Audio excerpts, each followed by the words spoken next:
Hello everyone, welcome to your channel unique study hub by Neha. This side Neha. तो कैसे हैं आप सब? होप सो सब बढ़िया होंगे। तो गाइस, आप सबको पता है कि हमारी सिविक्स की क्लासेस हमारे चैनल पर चल रही है, जिसपे मैंने आपसे भाग 3 मौलिक अधिकारों में लास्ट वीडियो में डिस्कस किया था। तो वो पार्ट 1 था।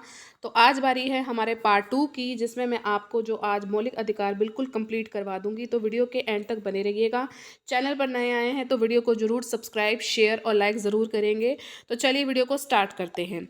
तो पांचवा मौलिक अधिकार जो है हमारा, संस्कृति और शिक्षा संबंधी अधिकार, किन अनुच्छेदों के अंतर्गत आते हैं? तो 29 और 30 अनुच्छेद में आपको संस्कृति और शिक्षा संबंधी अधिकार देखने को मिलेंगे। ठीक है, टाइटल से आप समझ रहे होंगे। तो इन 2 अनुच्छेदों में आपको शिक्षा संबंधी जानकारी मिलेगी और संस्कृति से जुड़ी जानकारी मिलेगी। ठीक है, तो अनुच्छेद 29 को अब हम पढ़ते हैं।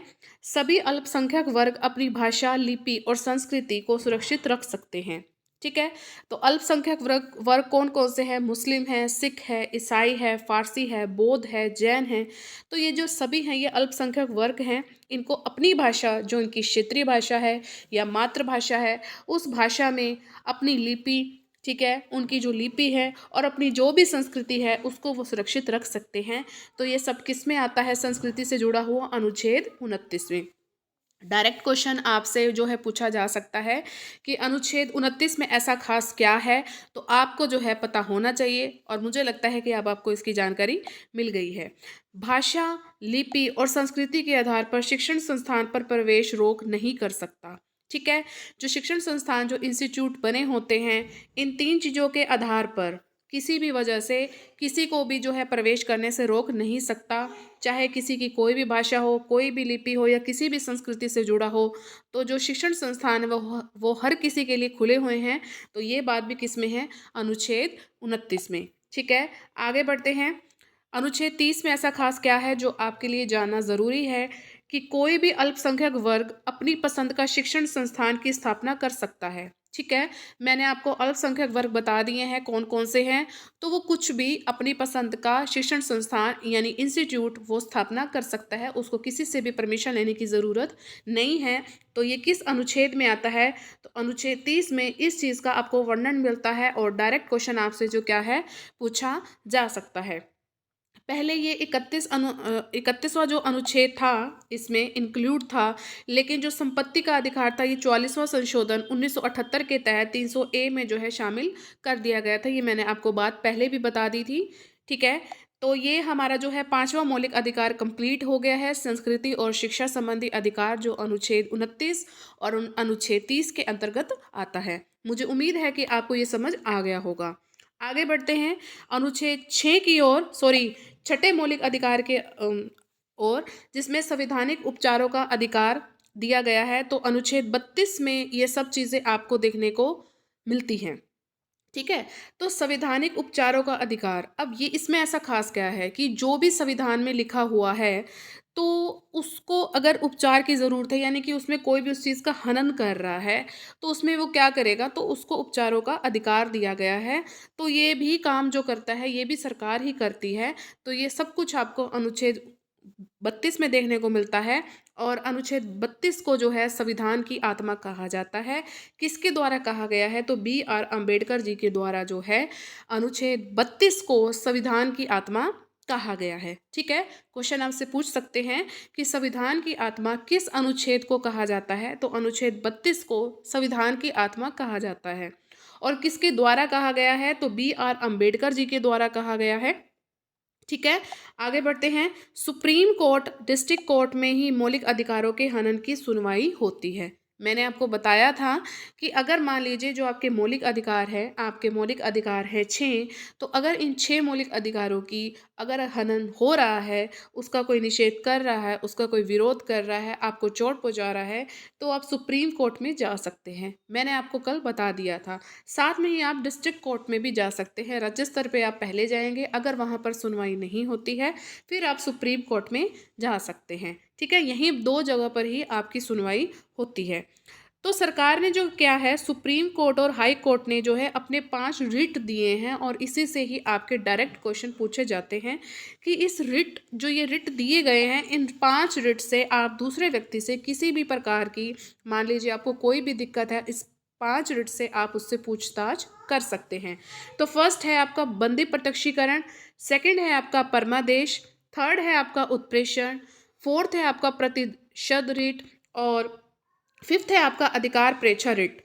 तो डायरेक्ट ही आपसे जो है क्वेश्चन पूछे जाते हैं इन रिट पर कि सुप्रीम कोर्ट और हाई कोर्ट ने कौन कौन से रिट दिए हैं। तो ये आपके सामने 5 नाम हैं, इनको याद कर लीजिए। क्वेश्चन पूछा जाएगा कि सुप्रीम कोर्ट और हाई कोर्ट ने कितने रिट दिए हैं, तो कितने आ जाए तो 5 आएगा, अगर कौन कौन से आ जाए तो ये आपके सामने नाम है।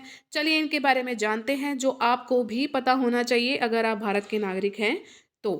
ठीक है, बंदी प्रत्यक्षीकरण के बारे में हम जो है जानते हैं। ये फर्स्ट हमारा रिट है। इसमें क्या है कि यदि किसी बंदी बनाए गए व्यक्ति को अवैध रूप से बंदी बनाया गया है तो supreme court high court writ जारी करता है, जिसके माध्यम से बंदी बनाए गए व्यक्ति को 24 घंटे के अंदर न्यायाधीश के सम्मुख प्रस्तुत करने का आदेश दिया जाता है। ये बात मैंने आपको पहले भी बताई थी, लेकिन एक रिट में इसको क्या है इंक्लूड किया गया है। उस रिट का नाम आपको पता होना चाहिए, वो है बंदी प्रत्यक्षीकरण। ठीक है, तो ये कौन जारी करता है? ये सुप्रीम कोर्ट और हाई कोर्ट जारी करता है। मान लीजिए अगर किसी व्यक्ति को आपने बंदी बना लिया है तो 24 घंटे के अंदर अंदर आपको जो है न्यायाधीश के सामने उसको ज़रूर प्रस्तुत करना होगा। अगर आप नहीं करेंगे तो आपके खिलाफ जो है स्ट्रिक्ट एक्शन लिया जाएगा। तो ये जो किसके अंतर्गत आता है? ये आता है बंदी प्रत्यक्षीकरण, हमारे फर्स्ट रिट के अंतर्गत। चलिए आगे बढ़ते हैं। परमादेश, इसमें ऐसा खास क्या है जो आपको जानना जरूरी है कि जब कोई पदाधिकारी अपने सार्वजनिक कर्तव्य का निर्वहन नहीं करता है तो उसे इस दिशा में ये जारी की जाती है। पदाधिकारी कोई भी हो सकता है, राष्ट्रपति हो सकता है, प्रधानमंत्री हो सकता है, जितने भी पद पर निर्वाचित है वो कोई भी हो सकता है। अगर उनके जो कर्तव्य हैं अगर उसको वो पूरी तरह जो है जस्टिफाई नहीं कर पा रहे हैं तो उनको परमादेश दिया जाता है। तो ये हमारा कौन सा रिट है? ये हमारा सेकंड रिट है, परमादेश। फर्स्ट क्या था हमारा? बंदी प्रत्यक्षीकरण।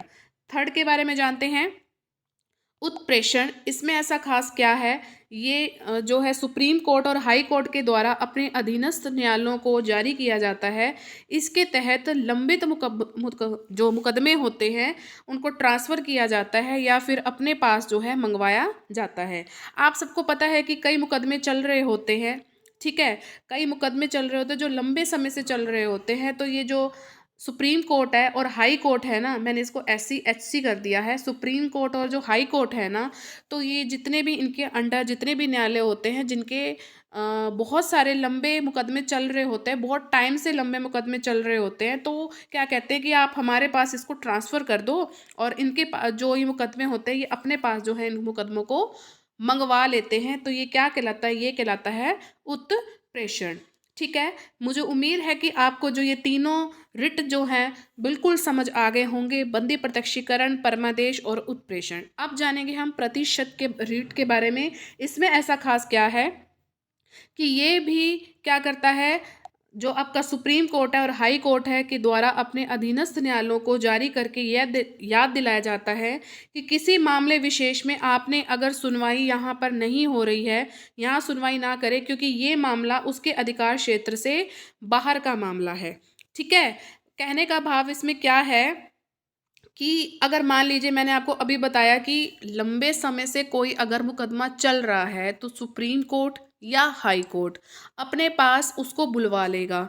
ठीक है, कहेगा आप ट्रांसफ़र कर दो। ठीक है, आप उसको ट्रांसफ़र कर दो और अपने पास मंगवाया जाता है, ये तो कहलाता है उत्प्रेषण। अब प्रतिषेध में क्या होता है? इसमें ये होता है कि आपके अंडर यानी कि सुप्रीम कोर्ट और हाई कोर्ट के अंडर जितने भी न्यायालय आते हैं उसमें ये कहा जाता है कि यहाँ पर आप सुनवाई ना करें, आप सुनवाई मत करें क्योंकि ये मामला अब आपके अधिकार क्षेत्र से बाहर का मामला है।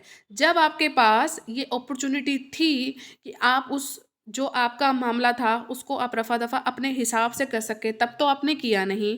तो अब वो कह रहा है कि ये अब हमारा मामला है, अब हम सुलटेंगे कि कैसे करना है क्या नहीं करना। ठीक है, मैं आपको आसान से देशी आपकी जो भाषा है उसमें मैंने सिखाने का प्रयास किया है। ठीक है, मुझे उम्मीद है कि आपको समझ आ गया होगा। आगे है आपका अधिकार प्रेक्षा रिट। इसमें ऐसा खास क्या है?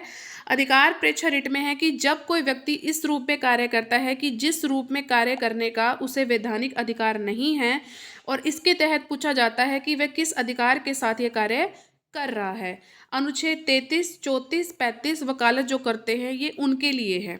ठीक है, वकालत यानी कि जो वकील हैं उनके सामने कई बार ऐसी चीज़ें आ जाती है, ऐसी जो है सिचुएशन उनके सामने आ जाती है कि उनको किसी चीज़ का अधिकार नहीं होता, लेकिन फिर भी वो कार्य कर रहे होते हैं। ठीक है, तो जब कोई व्यक्ति इस रूप में कार्य करते हैं कि जिस रूप में उसे कार्य करने का वैधानिक अधिकार नहीं होता है, लेकिन फिर भी वो कार्य कर रहा होता है, और साथ में आपको ये भी कह दें कि जो वकालत जो करते हैं उनके लिए है, तो ये अनुच्छेद कौन से में आता है? 33, 34 और 35। ठीक है, तो गाइज ये हमारे 5 रिट हैं जिनके बारे में आपको जानना बहुत ज़्यादा ज़रूरी है। आगे एमसीक्यू भी मैं आपको करवाऊंगी, तो इससे रिलेटेड जितने भी क्वेश्चन अच्छे अच्छे बनेंगे तो मैं आपको ज़रूर से ज़रूर करवाऊंगी, क्योंकि आपके क्वेश्चन इनमें से बनते हैं। ठीक है, तो मुझे उम्मीद है कि आपको ये वीडियो भी बहुत अच्छी लगी होगी। इस तरह हमारा भाग 3 जो मौलिक अधिकार है बिल्कुल कंप्लीट हो गया है। हमने सभी मौलिक अधिकारों को बहुत अच्छे से जो है पढ़ लिया है। अब जो हमारी नेक्स्ट वीडियो होगी वो होगी राज्य के नीति निर्देशक तत्व और मौलिक अधिकारों पर। ठीक है, तो राज्य के नीति निर्देशक तत्व और मौलिक अधिकारों पर ये हमारी नेक्स्ट वीडियो होगी। ठीक है, तो अब आप क्या करेंगे, maximum like, share and subscribe आप ज़रूर कीजिएगा। साथ में जो रेड बटन है उसको ज़रूर प्रेस कीजिएगा, और ऑल पर आपने ज़रूर क्लिक करना है, ताकि मेरे चैनल पर जितनी भी वीडियोस डले उसकी नोटिफिकेशन आपको टाइम टू टाइम मिलती रहे।